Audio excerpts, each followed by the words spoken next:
Lumabas sa FYP ko si Lash and may tanong siya mga ante. This is regarding the especially for you episode na yung lalaki, yung watch histories niya. Puro mga sexy videos ng mga babae like mga nakabikini and na-offend si girl.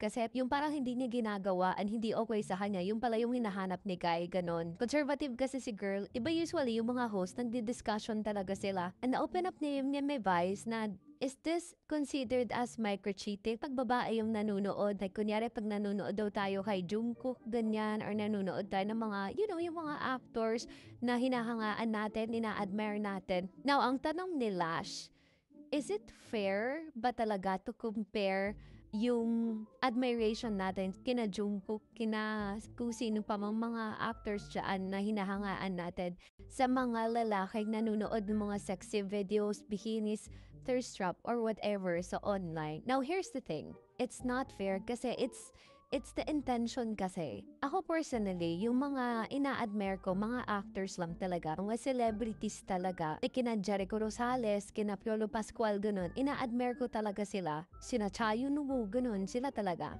Pero never ko naman sila finantasize. Pero alam ko ang takbo ng utak ng mga lalaki. Tapos yung mga lalaki, yung pinapanood nila, these are not known people. Like kung sino-sino lang, o sino-sino mga babae na nakikita nila online. They don't even know their names. They watch that video because nakabikini, because malaki, because for their body. Ganun lang. That's the reason why hindi natin pwedeng ikumpara yung panonood ng mga babae kina Jungkook sa mga lalaking nanonood ng mga sexy videos. Like, second, these guys are watching these videos secretly.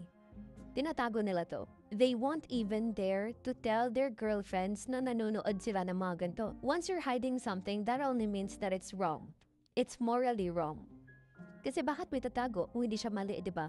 Kami, we are blatantly watching those clips ni na Jungkook kasi di kami nahihiya. Bakit kami magtatago? Minsan nga, sinishare pa yan ng mga babae na ang pogi talaga ni Jungkook in front of their boyfriend kasi walang mali siya.